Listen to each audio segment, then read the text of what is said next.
Bem, pessoal, aqui na aula 8 a gente vai dar continuidade ao nosso estudo de SQL e vamos ver um pouco mais sobre cálculos e funções em SQL que são muito utilizados. Tá? Então, muitas vezes, quando a gente está fazendo uma cláusula, executando uma consulta, ou precisa atualizar um valor no banco, a gente precisa fazer um cálculo para atualizar esse valor ou consultar esse valor como a gente queria. Tá? Então, aqui nesse exemplo, ele está dando select, código do CD, nome CD, preço de venda e preço de venda vezes 1.05. Tá? Então, from CD. Então, aqui ele está consultando quanto seria o preço de venda se ele aumentar em 5%. Então, aqui preço de venda vezes 1.05. CD bate-boca que era 12, aumentando 5%, ficaria 12,60. Elis Regina que é 13, ficaria 13,65. Tá?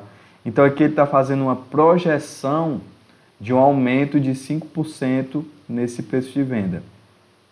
Observar que essa consulta, na verdade aqui, ele está executando somente um select nessa query. Ele não está dando update. Então, esse valor aqui, ele não vai ser atualizado no banco de dados.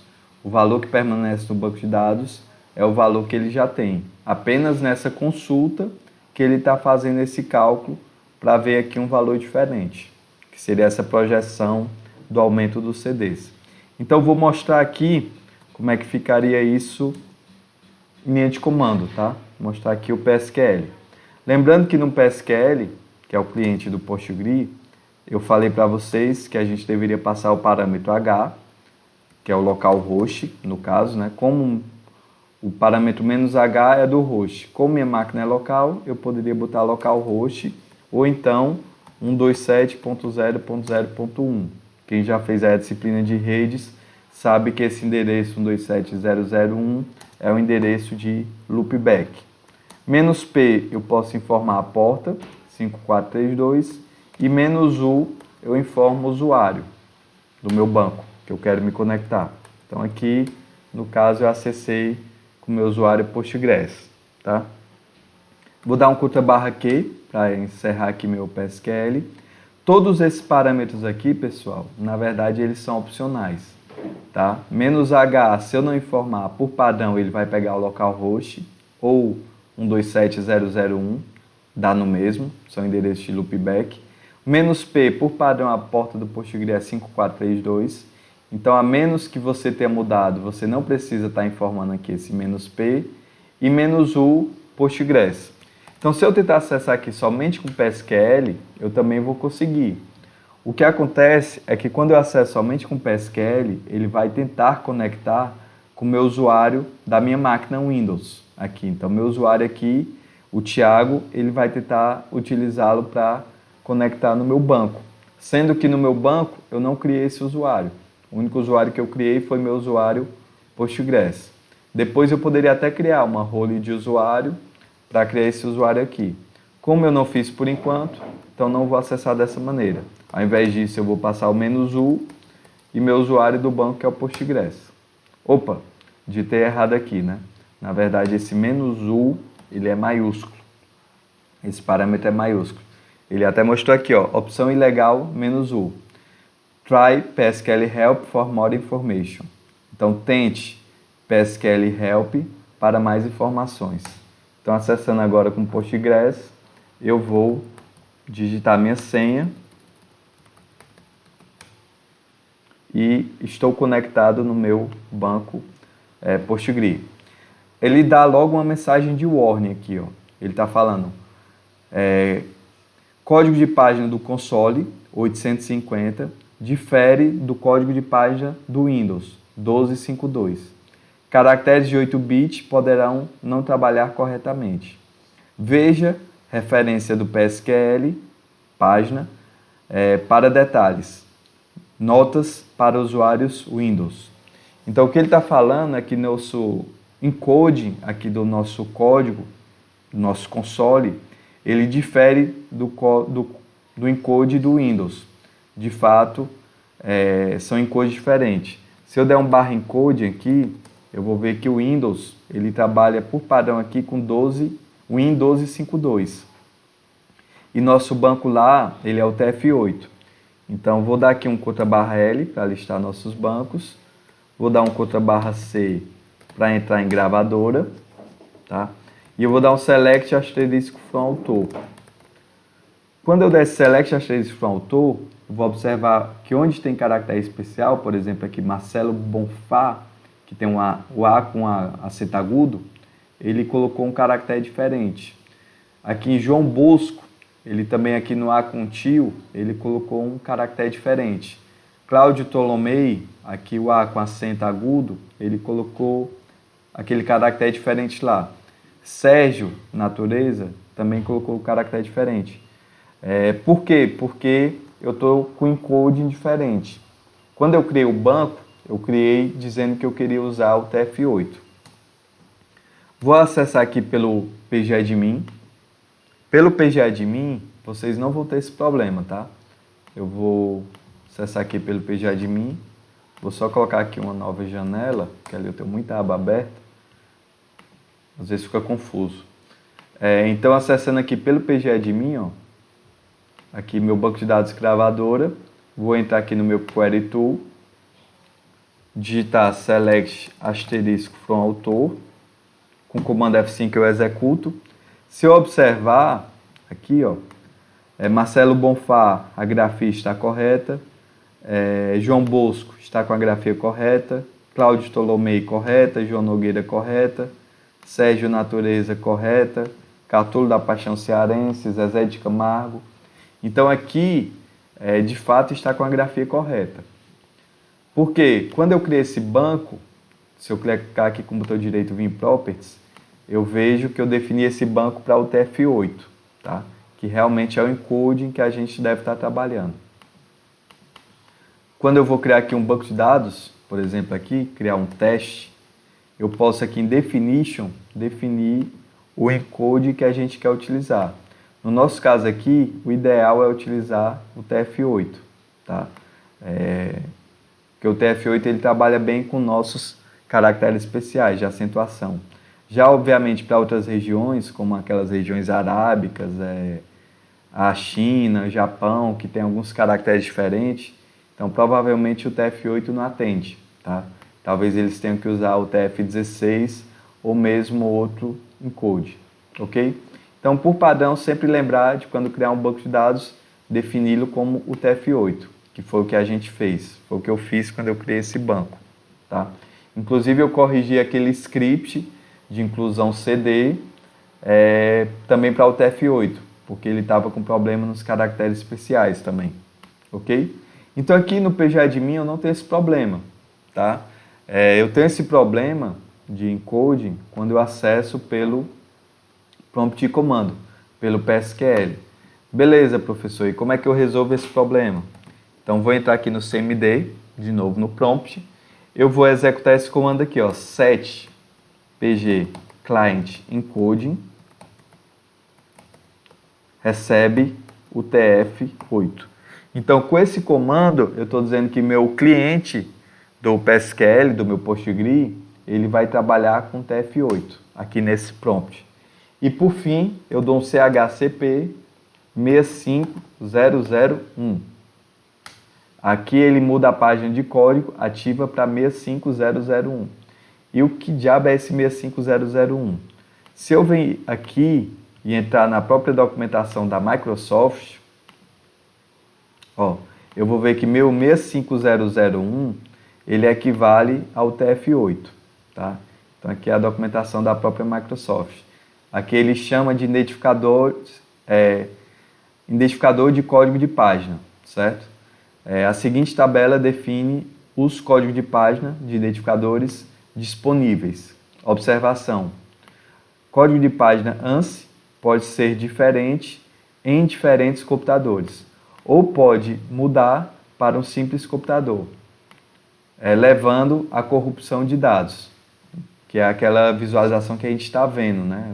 Visualização incorreta, né? Não significa que meus dados no banco estejam incorretos. Para resultados mais consistentes, aplicações deveriam usar Unicode, tais como o TF8 ou o TF16, ao invés de um código de página específico. Então, quando eu boto lá que eu quero usar o CHCP 65001, na verdade eu estou dizendo que esse meu console do Windows, ele vai usar esse código de página, o TF8, ok? Então, basicamente é isso que eu fiz. Depois de fazer isso, eu vou me conectar aqui no meu PSQL, -u Postgres, digitar minha senha, e aqui ele ainda mostrou a mensagem de warning. Código de página de console 65001, que antes era 850, né?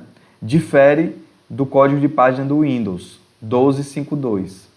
Caracteres de 8 bits poderão não trabalhar corretamente.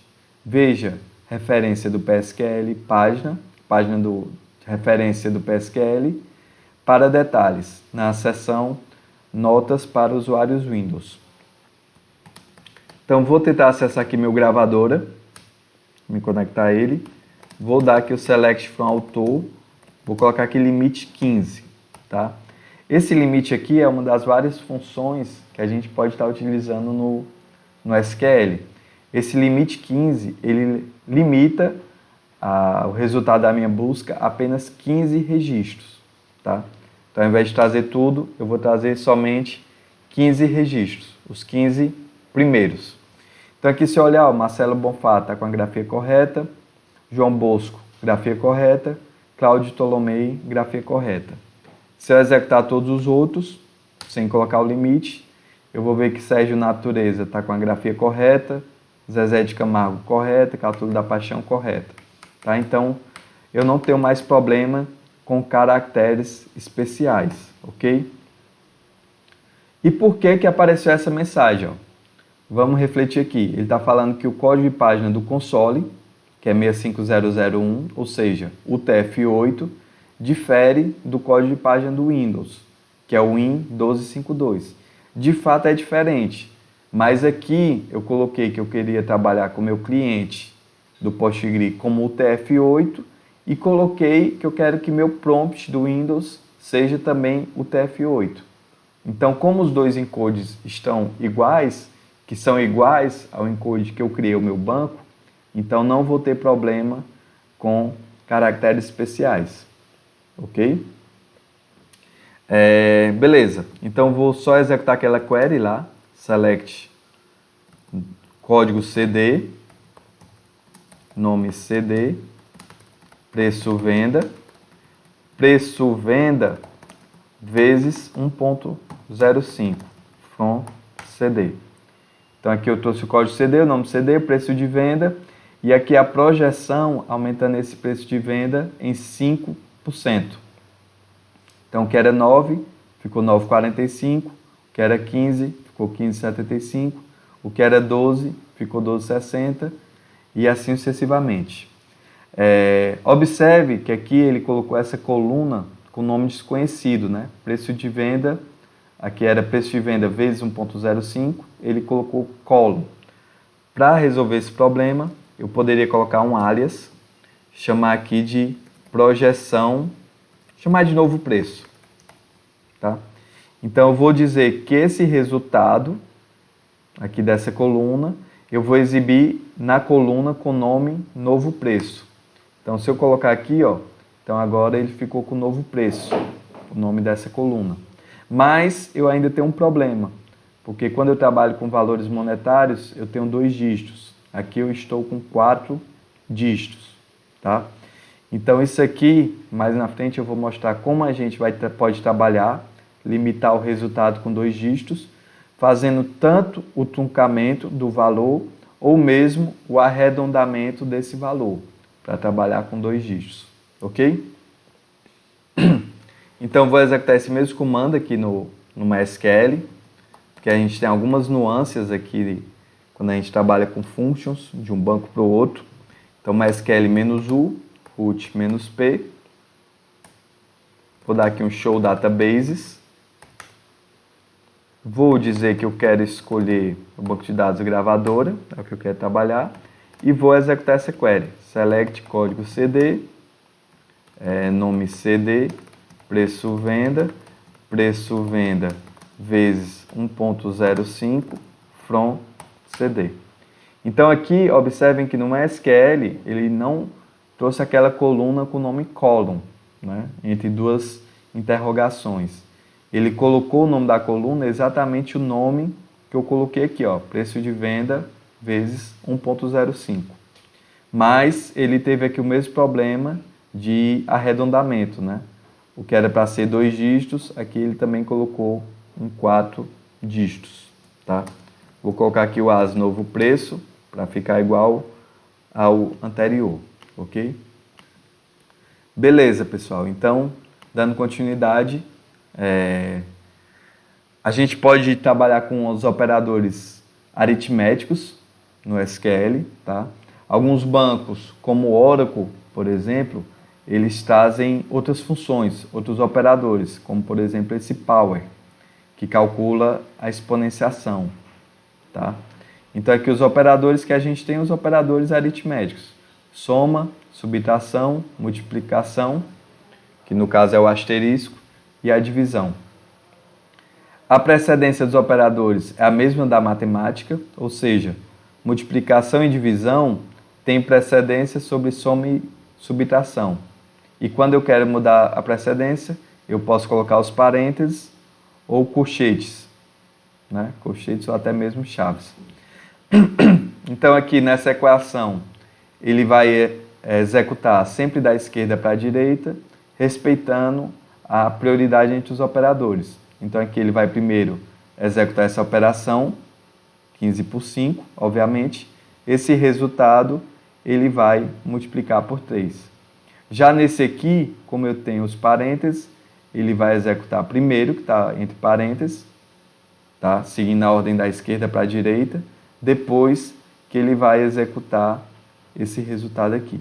Tá? Então aqui 15 por 5 ficaria 3 vezes 3, aqui ficaria 9, aqui ficaria 15 dividido por 5 vezes 3, né? 15 dividido por 15. Então aqui o resultado seria 1. De fato, os resultados são diferentes. Ah, professor, como é que eu faço para testar isso lá no banco? Isso aqui dá para a gente testar aqui também no banco. Eu estou aqui no PGSQL, né? Então, vou colocar aqui, ó, select 15 por 5 vezes 3. Tá? Se eu executar isso aqui, ó, ele já deu o resultado 9. E aqui eu vou botar 15 por 5 vezes 3. Né? Então, a gente vai ver que um resultado deu 9 e o outro resultado deu 1 por conta da precedência dos operadores. É igual à matemática, não muda nada, sem surpresas. A gente tem algumas funções numéricas, como position ou inst, que eles retornam a posição de um caractere na cadeia de origem. Então, dependendo do banco de dados, a gente pode encontrar uma outra função, ou esse position ou esse inst, tá? Então aqui, por exemplo, ó, select position RU em Renato Russo busca. Eu estou chamando aqui o resultado dessa coluna de busca. Seria a mesma coisa de eu fazer aquele as busca. From dual. Esse dual, pessoal, a gente não criou essa tabela dual, mas esse dual é como se fosse uma tabela de teste que eu posso utilizar em qualquer banco de dados. Então, quando eu executar from dual, eu estou executando essa tabela de teste, por mais que eu não tenha criado essa tabela no meu banco. Então aqui, ó, vou dar aqui no PSQL, select position RU in, como é string eu boto entre aspas simples, né? Renato Russo.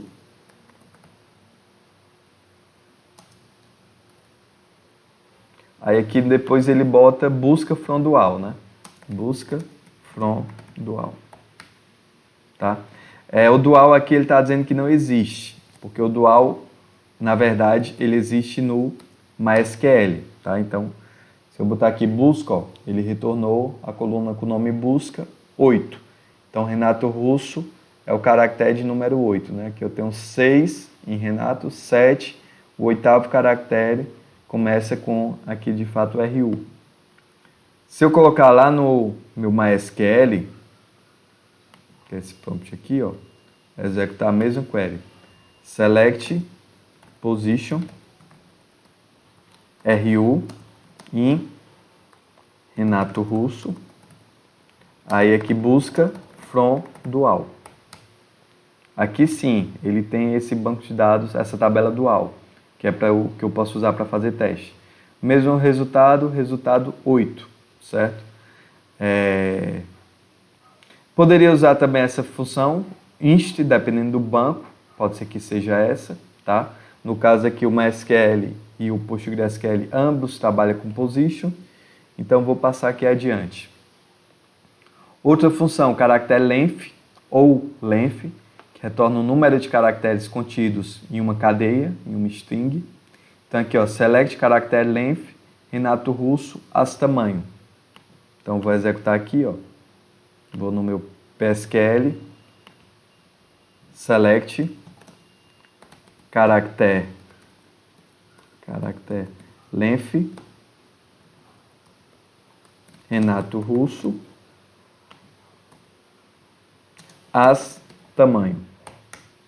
Então aqui ele retornou o tamanho dessa string. Essa string tem o tamanho 12. Se eu botar aqui length, aqui também ele retorna o tamanho 12. Vou colocar aqui no meu MySQL, select caractere length, Renato Russo, as tamanho. Então retornou também 12. Se eu passar aqui somente o length, também retorna o 12, tá? Concatenação de strings. Para concatenação de cadeias de caracteres, utiliza os dois pipes. Por exemplo, aqui, ó, tá dando select, nome gravadora, dois pipes. É como se fosse aqui, como se fosse o mais, lá do Java, né? Quando a gente dá um sistema de println. Como se fosse um mais, aí ele bota entre aspas o hífen, né? Mais o nome do contato, from gravadora. Então, aqui no meu Postgre, como é que ficaria isso, né? Seria select, nome gravadora, vou botar aqui contato from gravadora. Então, o que ele está pegando, ele está querendo juntar duas colunas, né? Então, para isso, ele dá o nome gravadora, dois pipes, juntando aqui com hífen, dois pipes, que é como se fosse o nosso mais lá do Java, from gravadora. Então, aqui ele está pegando MI João, BMG Maria, Som Livre Marta, Epic Paulo, tá? Então, se eu tentar executar essa function, essa mesma function aqui no meu MySQL, ó, vou acessar agora meu MySQL, então vou dar um select, nome contato é contato, nome gravadora, né? Nome gravadora, dois pipes, que equivale ao nosso mais dois pipes contato from gravadora.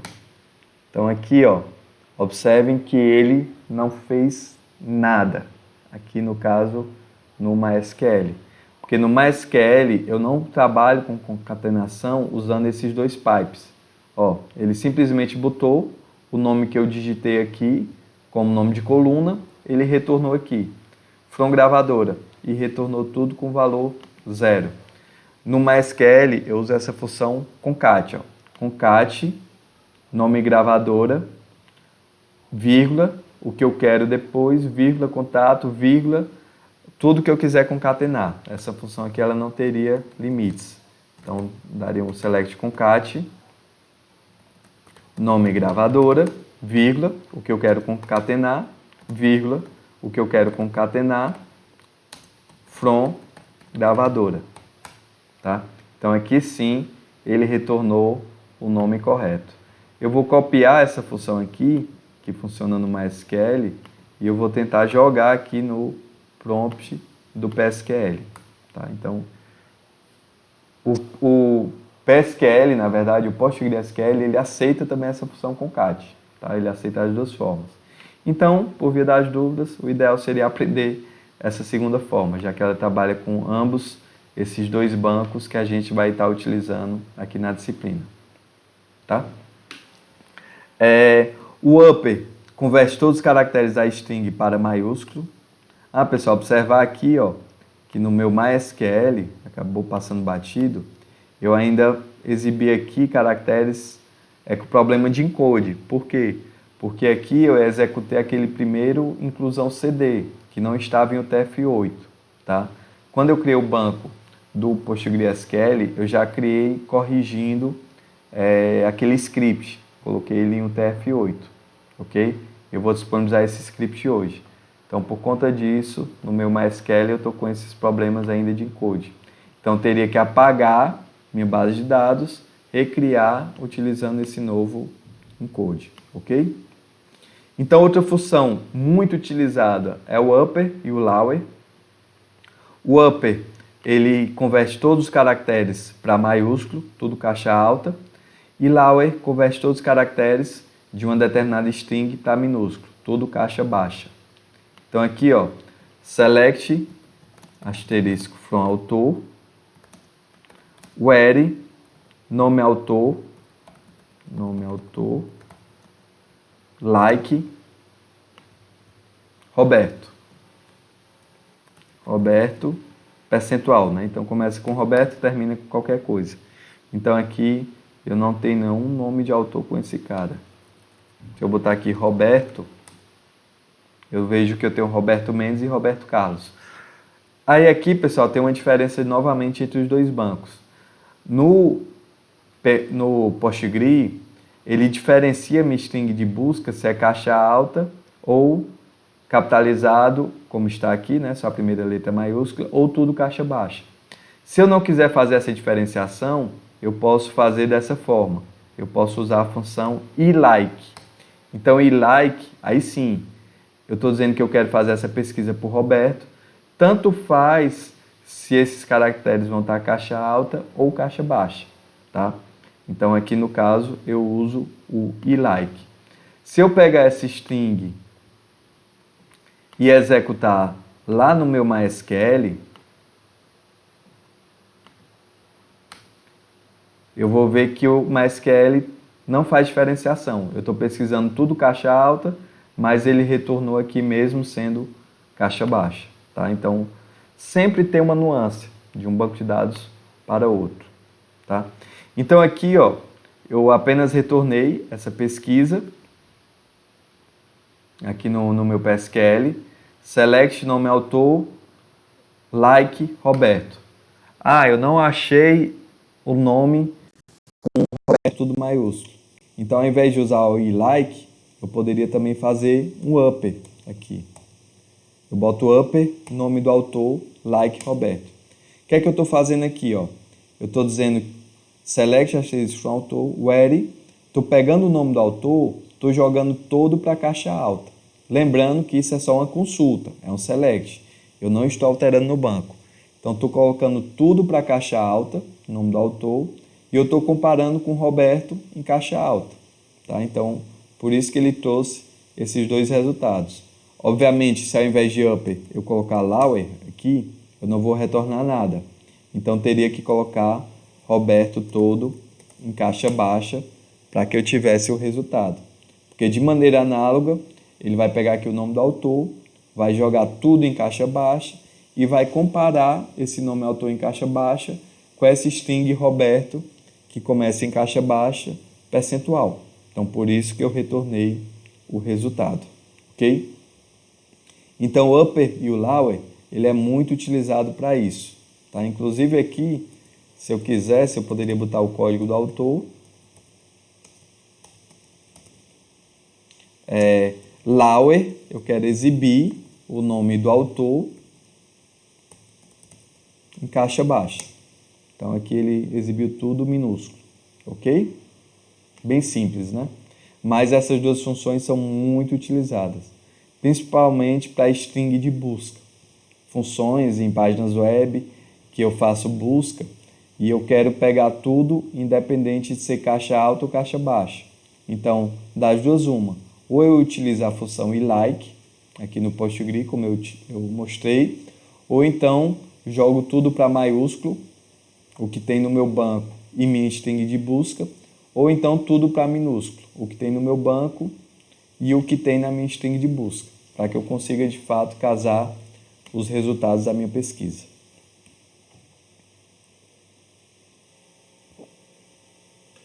O trim, pessoal, ele serve para retirar caracteres antes ou depois de uma string. Geralmente a gente utiliza para tirar caracteres em branco. Aí o trim, ele tem aqui a função, pode ser both, que seria ambos, né? Seria tanto do início do fim. O leading seria do início, leading, e o trailing seria do final, tá? De uma cadeia de caracteres. Então se eu colocar aqui, ó, select trim test, então aqui esse cara não vai fazer basicamente nada, já que eu não tenho nada aí. Select, ó, trim, vou botar aqui, ó, teste. Então aqui, ó, quando eu botei select trim test, ele tirou os caracteres em branco, por padrão, do início, mas não tirou do meu final. Se eu colocar aqui trim test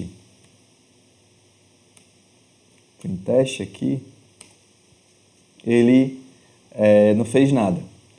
Eu posso tirar um caractere que eu especificar, por exemplo, ó, eu estou dizendo aqui, tirar ambos 6 de teste. Então, poderia botar aqui trim, both, né? Aí eu digo aqui o que eu quero retirar, então eu quero retirar 6, certo? Da string from 6 teste. Então aqui não aparece o caractere de número 6. Se eu botar 6 no final, também não aparece. Se eu botar vários 6 no início e no final, também não aparece. Por quê? Porque eu estou tirando todos os 6, tanto do início quanto do final. Aí que eu poderia, em vez de both, botar leading. Estou tirando só do início, com leading. E poderia botar trailing, que eu tiraria somente do final. Tá? Então essa função, pessoal, ela é muito útil para você tirar espaços vazios. Você tem um string que tem vários espaços vazios, então você usa essa function para estar removendo esses espaços. Então, se eu fizer isso aqui, ó, ele vai tirar todos os caracteres que eu tenho dessa string. Aqui eu botei o from, né, mas eu não especifiquei o que é que eu quero remover. Tá? Então, ele vai tirar todos os caracteres do início e do final. Se eu pegar essa mesma function e executar aqui no meu PSQL, opa, acabei saindo aqui do meu PSQL.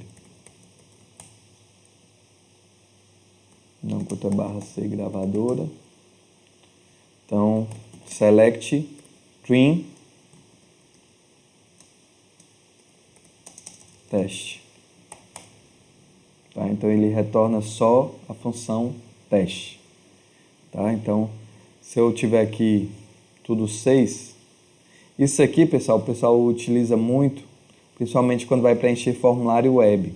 Antes de salvar os dados no banco, como o usuário digita, para evitar que fique espaços em branco no início, geralmente se executa essa função de trim para remover os espaços do início, tanto os espaços em branco do início quanto do final, para não ficar aquela string solta, tá? Desperdiçando espaço. Então, vou botar aqui both 6 from isso aqui. Tá? Então, ele retornou também somente o teste. Se eu colocar aqui leading, somente do início, trailing somente do final, assim como lá no meu MySQL, certo? Então, se eu não passar nada aqui, ele vai retornar aqui a mesma coisa, né? Mas, se eu colocar aqui vários espaços em branco, no início e no final, por padrão, ele entende que eu quero remover essa string em branco, tá? Então, se eu passar dessa forma, eu vejo que aqui meu teste está espaçado, ó, tanto no início quanto no final.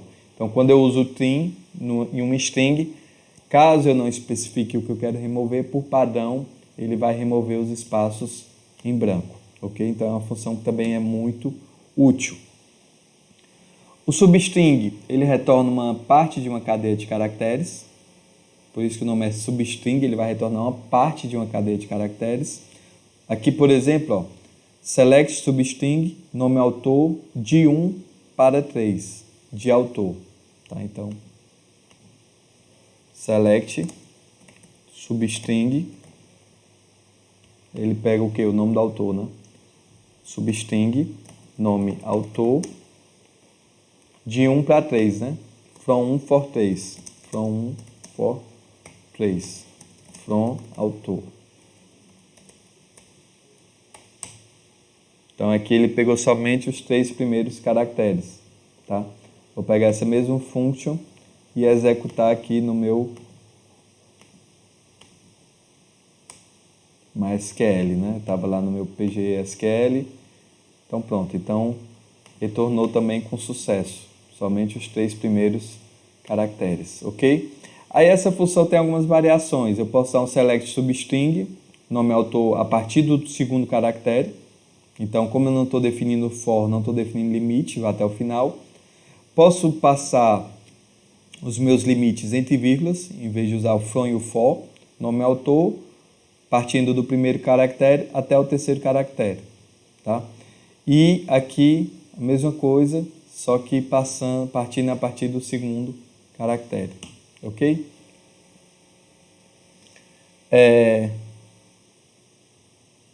De certa forma aqui ficou duplicado esse exemplo. Retorna o substring, né, ou substr. Retorna uma parte de uma cadeia de caracteres, onde eu tenho o from e tenho o for, né, que é de onde a posição de início até o número de caracteres que eu quero retornar. Tá? Lembrando que o for não é o último caractere. Na verdade, é a quantidade de caracteres. Então, por exemplo, se eu retornar aqui que eu quero do 2 para o 5, na verdade aqui não é do 2 até o quinto caractere. Eu quero do 2, eu quero 5 caracteres a partir do 2. Tá? Então, do 2, todos aqui estão pegando 5 caracteres. Tá? Então, não é do 2 até o caractere de número 5. Tá? Então, tem essa nuance aí. Ok? Então, basicamente, aqui é o que a gente já mostrou, né? As duas formas, que é com from, ou então somente colocando a posição de início, e aqui o substring, onde eu colocar a posição de início e o número de caracteres. Então, são todas aqui variações do mesmo comando que produzem o mesmo resultado. O replace, ele pesquisa e substitui uma cadeia de caracteres por outro, tá? Então, por exemplo, select replace, nome, aqui eu estou substituindo onde tiver a letra RT, eu estou substituindo pelas letras AB, from autor. Lembrando que como isso aqui é uma pesquisa, eu estou apenas exibindo diferente, eu não estou modificando o que está no banco. Então, aqui bem simples também, select, replace, né? Replace, nome, é nome ou é nome autor? Nome, né? Nome, RT, onde tiver RT, eu vou substituir por AB, from autor. Eu nem sei onde é que eu tenho coluna nome, não está no campo da pesquisa, é porque é nome autor mesmo. Então nem sei onde é que eu tinha o RT, né? Eu vou fazer o seguinte, eu vou substituir aqui o RE de Renato Russo, já que ele está aqui em cima, é mais fácil a gente visualizar. Então aqui Renato Russo, ó, ficou AB, onde tinha o RE, tá? Função bem simples de executar também. Aqui manipulação de data. Essa parte aqui, de certa forma, é a parte mais chatinha, porque varia mais entre bancos, de bancos para bancos, tá? Então, o padrão SQL especifica 4 tipos relacionados à data e hora. Eu tenho date, tenho time, tenho um timestamp e eu tenho um intervalo. O date é apenas a data, time apenas a hora. Timestamp ou date time, dependendo do banco, é a data e a hora. Intervalo é o intervalo entre dois tipos de dados anteriores. Ou dois tipos de datas, ou dois tipos de horas, certo? Então, para pegar a data e a hora atual do sistema, o SQL ele disponibiliza essas funções aqui, ó.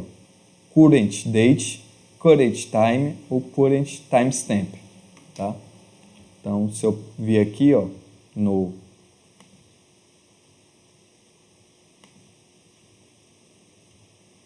MySQL, select current date, eu vou retornar a data atual, select current time, eu vou retornar a hora atual, e o timestamp, eu vou retornar a data e a hora, tá?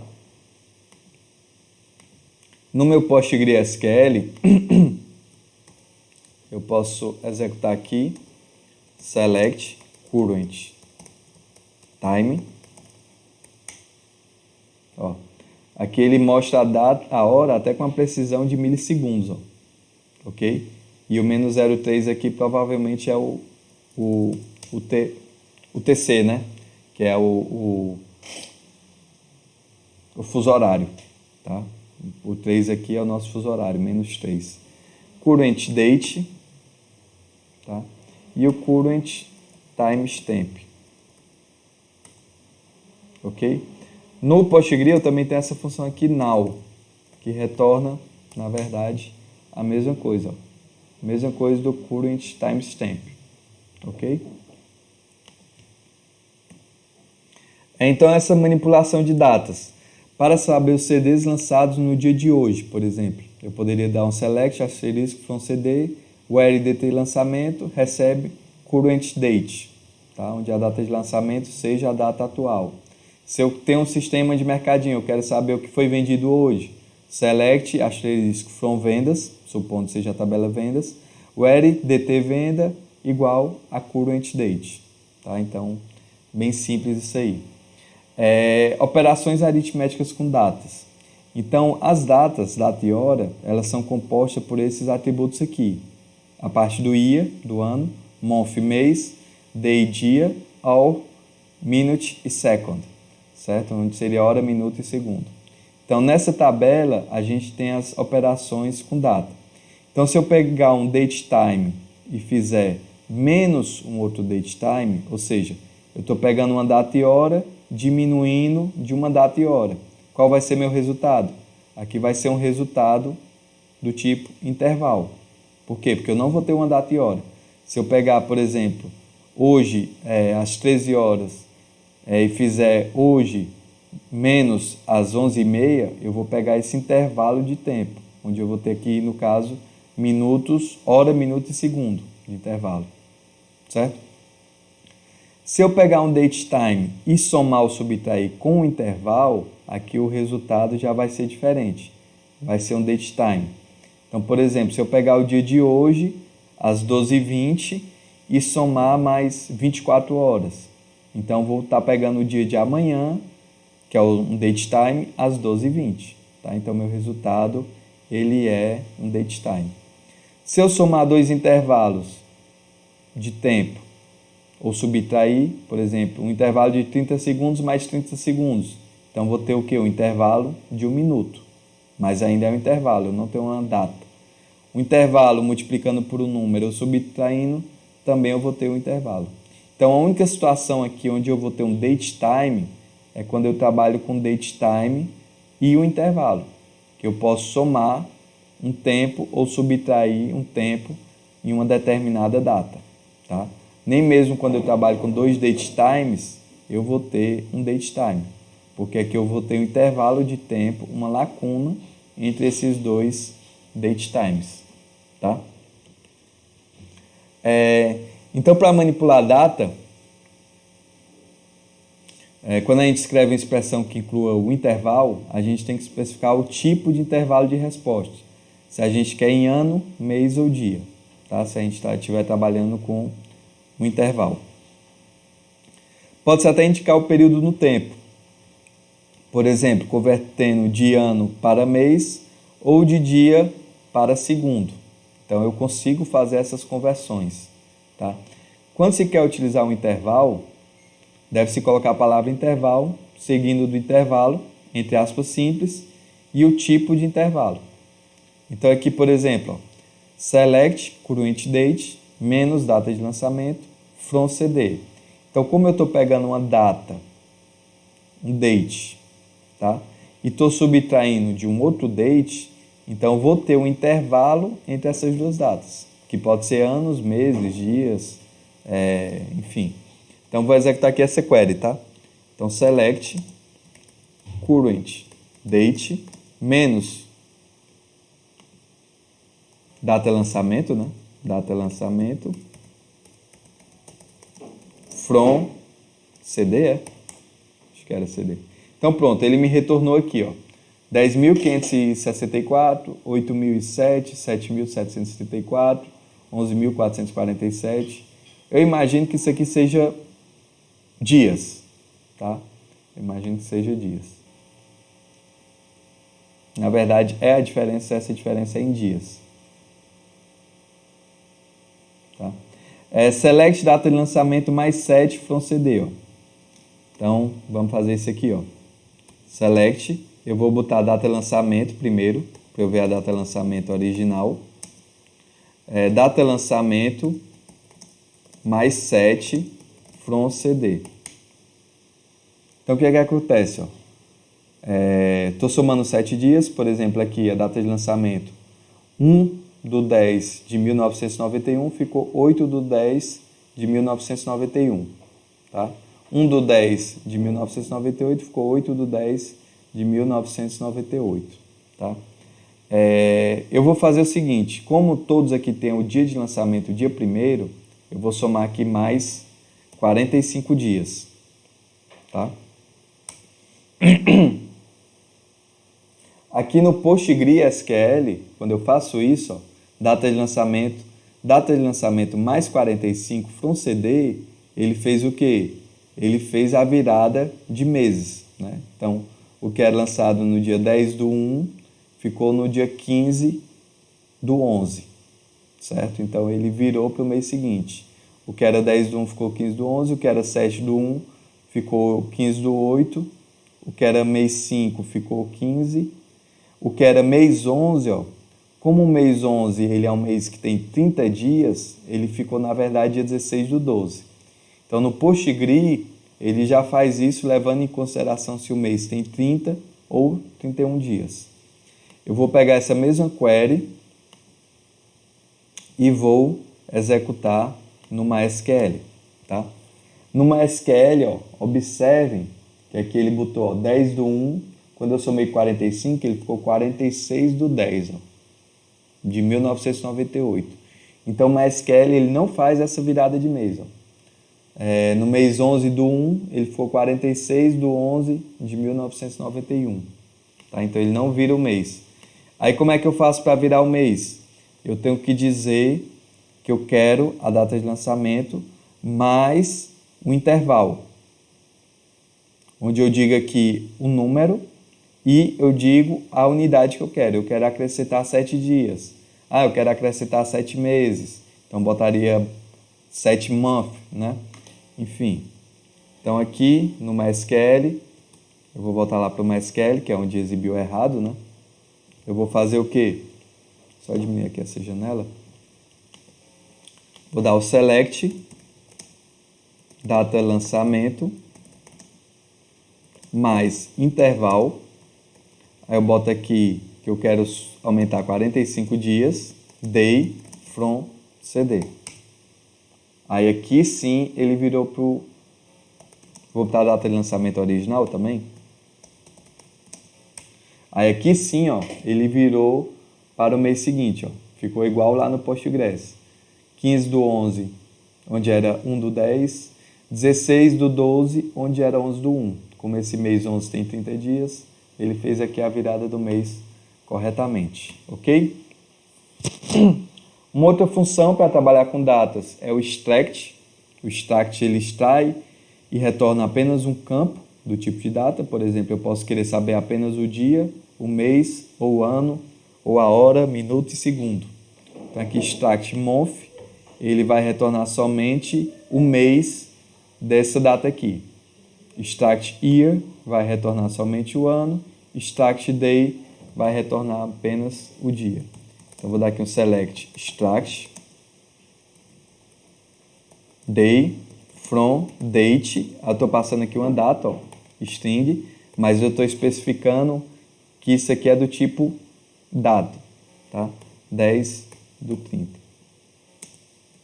Então se eu passar isso aqui, ó, ele extraiu o dia, que era 30, as dia, posso até botar aqui, ó, para ele exibir aqui o nome da coluna dia. Year, vai extrair aqui somente o ano, 2010, e o month vai extrair somente o mês, que no caso é o 10. Vou só copiar isso aqui, esse último exemplo, copiar aqui no meu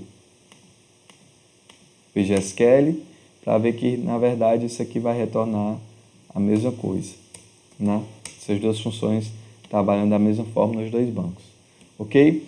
Então, por hoje é isso, pessoal. Aqui os exercícios da aula 8, que é para vocês fazerem e me enviar essa semana, valendo a presença da aula.